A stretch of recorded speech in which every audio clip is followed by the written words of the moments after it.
ये देखिए जनाब, हमारी सौंफ और गुड़ की बहुत ही मज़ेदार सी चाय तैयार हो रही है। Winter special. विंटर तो खैर अभी आया नहीं है, लेकिन विंटर की सारी चीज़ें आ गई हैं। तो मैंने सोचा कि आज आपके साथ सौंफ और गुड़ वाली मज़ेदार सी चाय शेयर करती हूँ, जो कि सर्दियों में बहुत ही शौक़ से पी जाती है। और ये देखिए बन कितनी शानदार रही है, और इसको बनाना बहुत ही आसान है। बिस्मिल्लाहिर्रहमानिर्रहीम। अस्सलामुअलैकुम। क्या हाल चाल हैं, कैसे हैं आप सबके सब।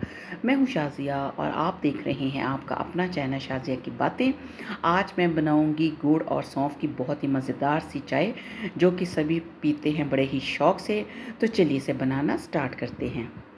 तो इसके लिए मैंने फुल फैट दूध लिया है। ये है 1 लीटर दूध, और इसको मैंने अच्छे से बॉईल कर लिया है। इसके अंदर आधा चम्मच डालेंगे सौंफ का। सौंफ को आपने मतलब चाहे भून के डाल लें या वैसे ही डाल लें। और अब सौंफ डाल के ना मैं थोड़ी देर के लिए दूध को इस तरह फेंटूंगी। इस तरह ये होगा कि जो सौंफ का फ्लेवर है ना, वो दूध में बड़े अच्छे तरीके से आ जाएगा। अब दूसरी तरफ आधा ग्लास पानी लेके तो मैंने बॉईल होने के लिए रख दिया है। कहवे के लिए तो जैसे ही पानी बॉईल होगा तो उसके अंदर मैं 1.5 खाने का चम्मच पत्ती लेकर ना इसके अंदर ऐड कर दूंगी। चाय की पत्ती है, ये सुप्रीम है, आप जो सी मर्ज़ी यूज़ कर सकते हैं। ठीक है। तो इसके साथ ये देखिए पत्ती का कलर निकलना स्टार्ट हो चुका है। इसके अंदर अब मैं ऐड करूँगी गुड़। गुड़ आपने अपने हिसाब से लेना है, जितने कप आप बना रहे हैं उसी हिसाब से।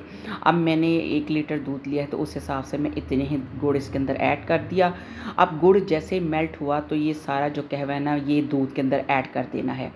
इसको अभी छानने की ज़रूरत नहीं, आप पत्ती समेत इसके अंदर ऐड कर दें और इस तरह फेंट फेंट के इसका मज़ीद कलर निकाल लें। इससे कलर बड़ा खूबसूरत निकलेगा और चाय का टेस्ट भी बहुत ही शानदार सा बन जाएगा, जिस तरह कि अभी मैं आपको दिखाती हूँ।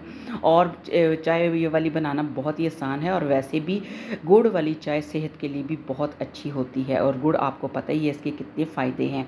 अब देखिए ज़बरदस्त सी गुड़ वाली चाय तैयार हो रही है। इसको खूब अच्छा फेंटा लगाया है इसका कलर इन्हेंस करने के लिए और उसका टेस्ट डेवलप करने के लिए। और ज़बरदस्त तरीके से हम इसको तैयार करेंगे इस तरह फेंट फेंट के।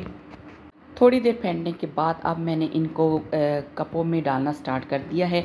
जितने कप आपको चाहिए आप उतने ही कप रेडी कर लीजिए। और ये वाली चाय तो वैसे ही सारे बड़े शौक़ से पियेंगे। तो मैं हूँ शाज़िया और मेरे चैनल का नाम है शाज़िया की बातें, और मैं लाती हूँ आपके लिए रोज़ाना नई से नई रेसिपीज़। तो यकीनन आपको आज की ये छोटी सी रेसिपी पसंद आई होगी। तो मिलते हैं नई वीडियो के साथ। तब तक अपना रखिए ढेर सारा ख्याल और मुझे रखिए दुआओं में याद। अल्लाह हाफ़िज़।